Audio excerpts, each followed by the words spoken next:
Welcome to the Yukon and North 61.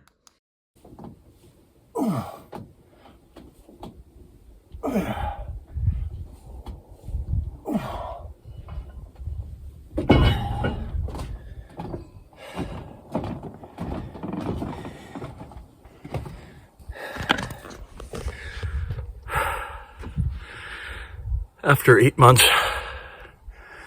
going to a personal trainer and a chiropractor, my neck is still fused and my mobility is bad, and I don't think there's anything we can do about it because it's arthritis. Whew. So what do you do with a bad neck and shooting prone? Anything?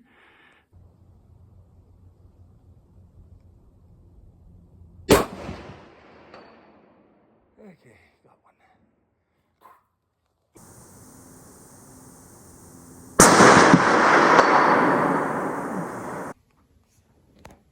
And there's no better way to practice than to convert one of your 22s or even a 22 Magnum like this little cricket to use your bipod so that you can practice a little more cheaply than you can with the cost of components today.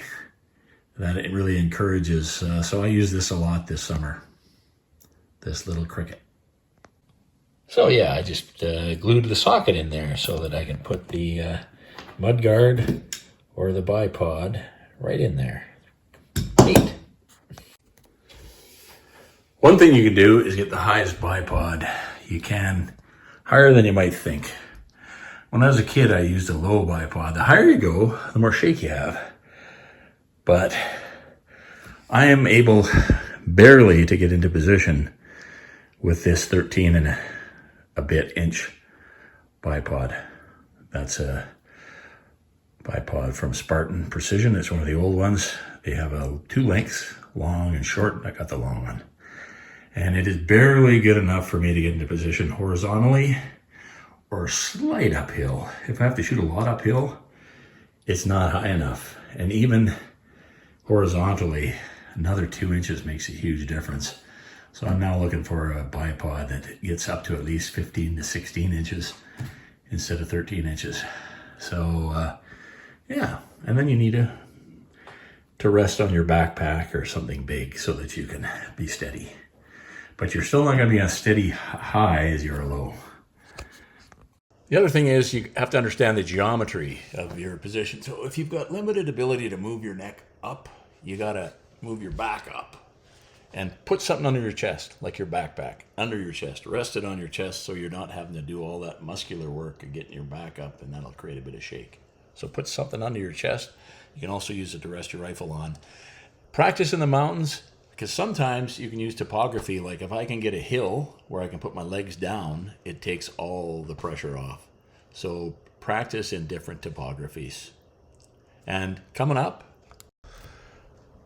the second thing, I'm not going to pretend to talk to you about neck mobility. You got to go see a professional about that. You can only do so much sometimes, especially if you've got arthritis or fused vertebrae. But what you can do shooting-wise is trigger control. Because you got a little more shake from a high position, you got to really practice your trigger control. So this summer, I spent a lot of time shooting offhand. I brought a 22 almost every time. And I set up leftover clay pigeons, and I was shooting them to 75 yards and having lots of fun. And you learn that fine trigger control because you're always shaking offhand. So what you have to learn offhand is timing, and then practice with your big rifle from the high prone. At long range, you'll see a fair bit of shake, but if you can get that trigger control down so when you break past that target, you break at the right time, you can hit it.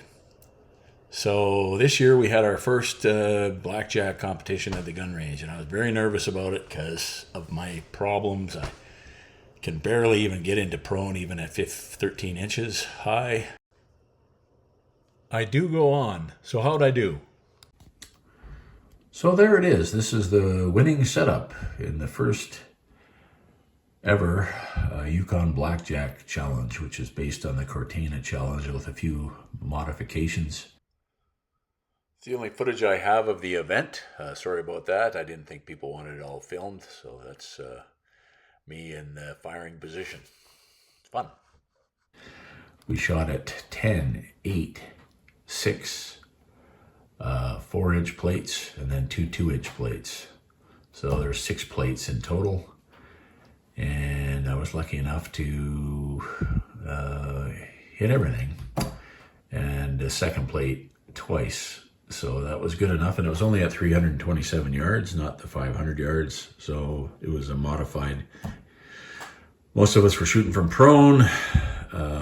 Prone has been giving me a lot of trouble because of my arthritic neck. So there is a bipod from MDT, not MDT, this is a Spartan bipod that goes up to 13.5 inches, one of their old bipods, the long bipod. So that's what I used. And then I had to have a really high backrest. I also put myself on a 4-inch platform. So I guess I was cheating, but that was just so that I didn't have, I didn't have to go to the chiropractor after.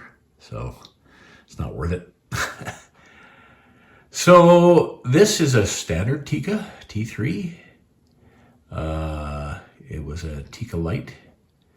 I replaced the stock with his MDT Hunter 26 stock with the folding furniture on it.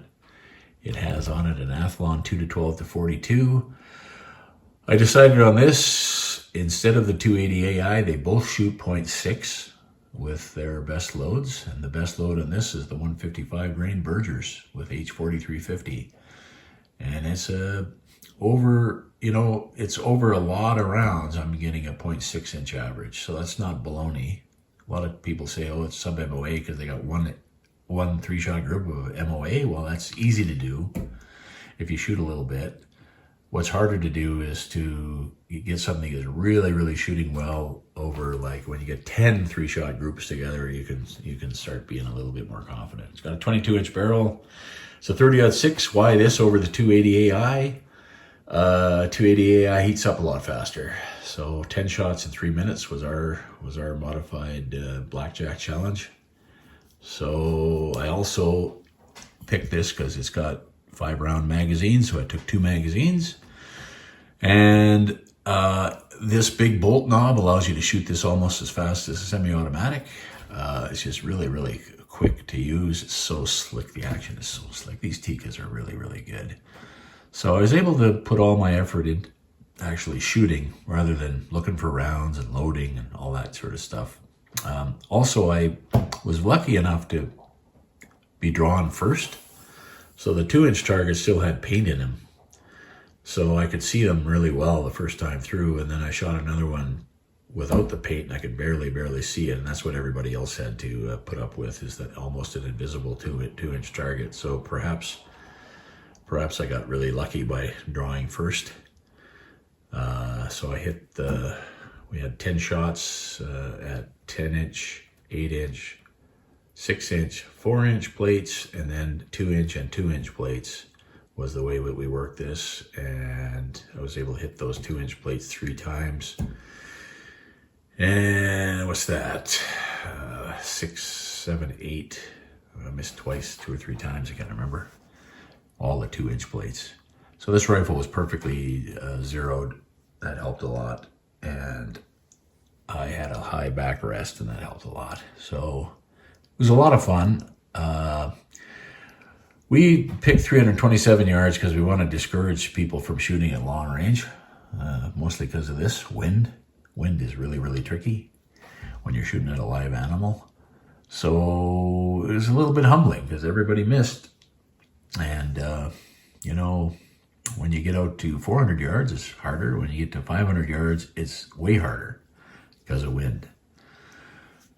And luckily we had a day that was almost windless, but this is the setup. People have asked me about it a little bit, and there's that beautiful Spartan bipod. This is a tall bipod. You can't get this particular model anymore. They're better now, but more expensive, of course.